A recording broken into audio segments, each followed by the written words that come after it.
want to talk about student loan debt and why I believe we should wipe the whole thing away. Clean slate. Now, I know this is kind of, people get angry at me on some sides, and that's fine. But I want to go through this argument a little bit because, as you know, if you watch my show for any length of time, you know that I think that student loan debt is just an albatross around our young generation's necks, and it really inhibits them from ever getting ahead. The fact that they're, want to become a social worker or work in a job that's not going to pay a lot, but it's going to be very meaningful to society. Maybe helping other people get jobs or working with children with, developmental issues when they're young. And these people are, having to get expensive degrees in order for them to help children with disabilities. I mean, that's the kind of degree I'm talking about here. It's not going to be incredibly lucrative, but they're doing it from their heart and because they want to help children, right? And so now they're $40,000, $50,000, $60,000 in debt or even more if they're getting their master's, so that they can be like a specialist that helps children with disabilities, and you're $100,000 in debt. And there's no way that they're going to be able to claw themselves out of this. So my thought is that, like in other countries, we need free public college. I mean, it's time. We need free public college in this country. And we're only talking about the people that can basically try to afford to go to college. There are just so many Americans that just say, it's not even on the table for me. I can't afford it. I'm not going to get a scholarship. And I can't afford even the small amount of loans. So I'm not going. I'm just not going to go. I'm not going to add those skills to my repertoire and try to get my family out of this by going to college. I'm just not going to do it because I can't afford it. So there is on the table right now a few options to try to wipe away student loans. So Bernie Sanders has called for us to wipe away student loans altogether. Get rid of it. We need to do it. Take it on. Get rid of it top to bottom. Chuck Schumer has also come out. So this is the thing with Bernie Sanders' proposal, which is to cancel all student loan debt. He doesn't think that the student loan debt should exist because he doesn't think that higher education should be considered a commodity. He says that no one should be saddled with debt for a service that should be paid for by progressive taxation and made free at the point of service. I agree with that 100%. Just look at Europe. Look at other countries that do this, where for very little amount of money, basically free for kids to go to university. And they're specialized. So they're not wasting a year redoing what they did in high school, spending that whole first year taking classes just so they can redo what they learned in high school. What a waste of time, which is what I did. I don't know about you, but for the first year and a half at the University of Pittsburgh, all I ended up doing was the same classes that I'd just done in my junior and senior year of high school. Like statistics, statistics classes. And it was basically just repeats of what I just had in high school. It's like, well, why? That's a wasted year. I took a PAR course. You took a PAR course? What is that? Oh, where you run around? Jump off buildings? Use the equipment that's around the park. How is that a class? Pull-up. Like a pull-up machine? Pull-up bar. Yeah. And Hey. balance beam. Yeah, and it was like University of California, right? No, it was a Cal State. Here, Cal State, here's $10,000. Let me learn how to use a pull-up bar. balance beam. A balance beam. My 4-year-old learns that at recess.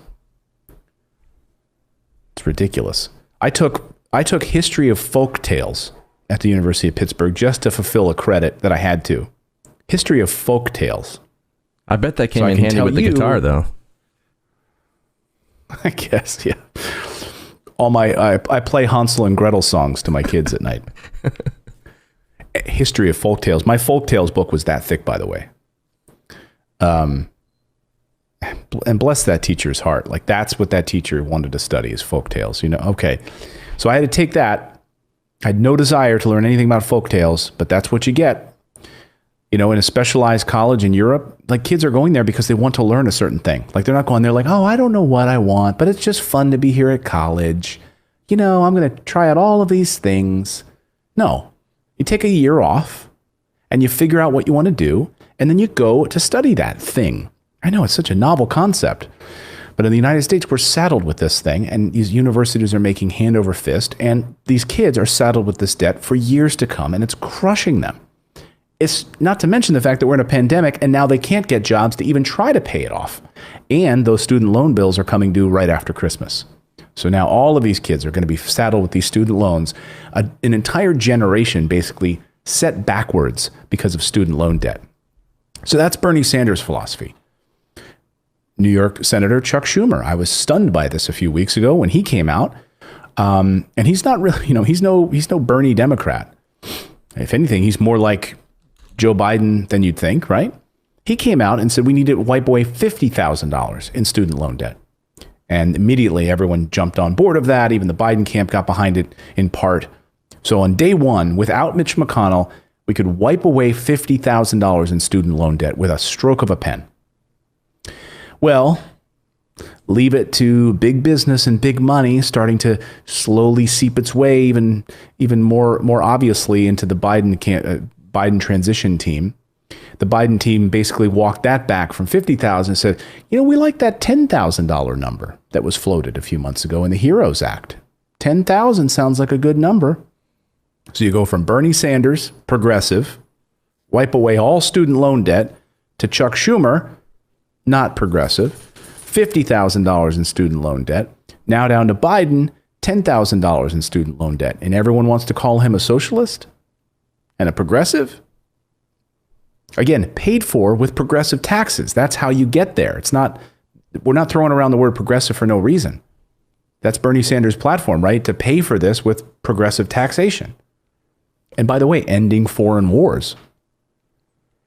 So what you're saying is people will probably end up with like a $1,200 check. Right. Right. Yeah. By the time it's all said and done, it'll be like, here's $1,200 for 2 of your student loan payments. Good for you. And by the way, then there won't be another separate stimulus check. They'll be like, here, you can use it one way or the other. Yeah. So I gave you $1,200, so leave us alone. Yeah. It'll be this in gas gift cards instead. Yeah. It's not even going to be cash. They'll be like, here's $1,200 for Sheets gasoline gift cards or BP gift cards. So look, it's a good argument. So $10,000, yes, it would be something. But it's all the more reason when you start going from all student loan debt, wipe it away with the stroke of a pen, to $50,000 to $10,000. What you're going to end up finding is that at the end of the rope, at the end of it, Biden's going to wish he would have canceled everything. If he only cancels 10,000, what you're going to find is that it's going to help a little bit. But what's the logic for just pulling 10,000 out of a hat? How does that help anybody?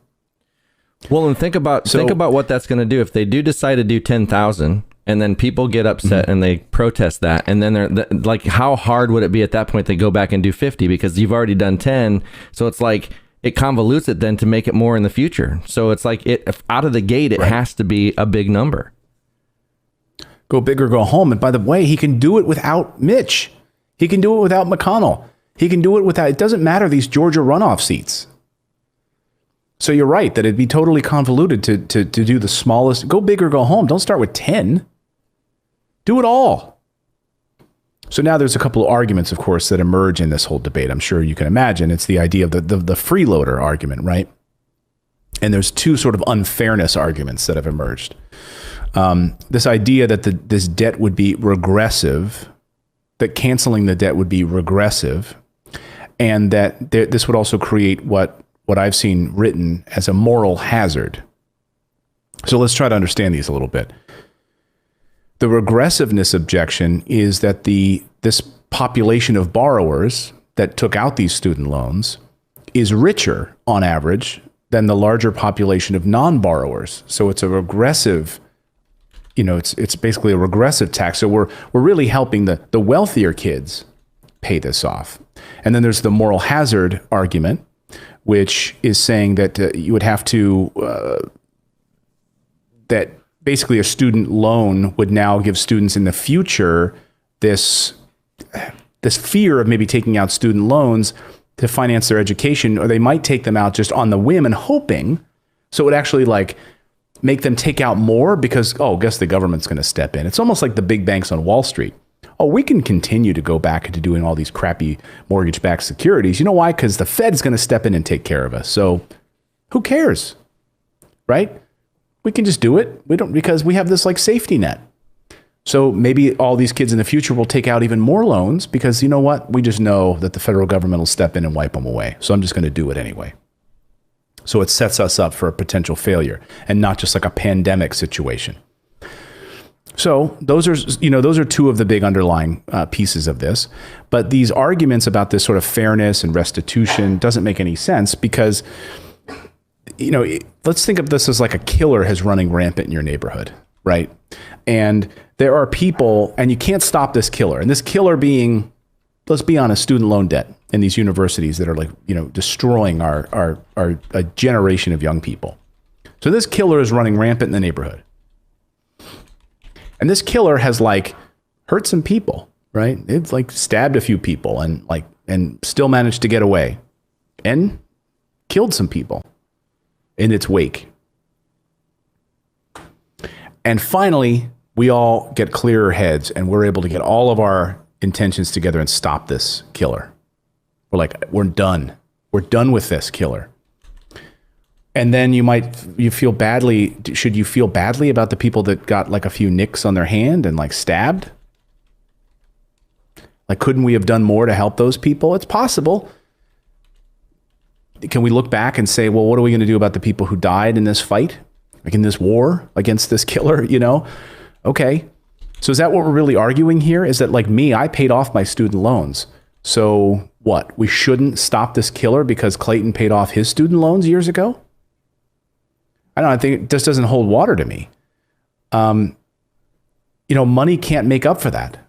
Like I've paid them off and now I'm working and I'm doing well. What, should I get a big check from the federal government because I paid off my student loans? It wasn't in place then. I have to live with that, right? I mean, it's like asking people to be able to go back and vote in elections before they were able to vote under the Constitution. Once you go back 5 elections now and vote, because now finally men got their head out of their butts and actually gave women the right to vote, I mean, so I just don't think that argument holds any water. Like I get the idea that, so now we're just going to reward freeloaders.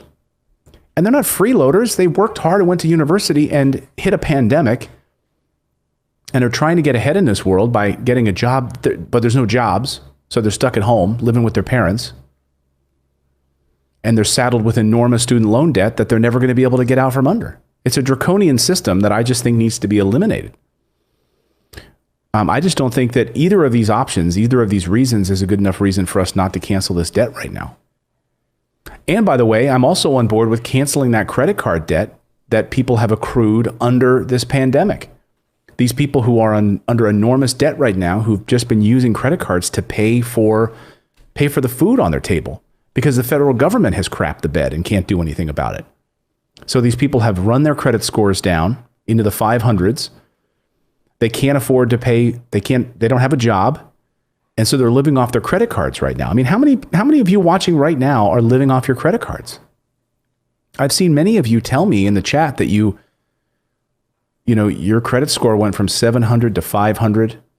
You haven't been able to pay your bills and you're just living off your credit cards right now. I've seen that.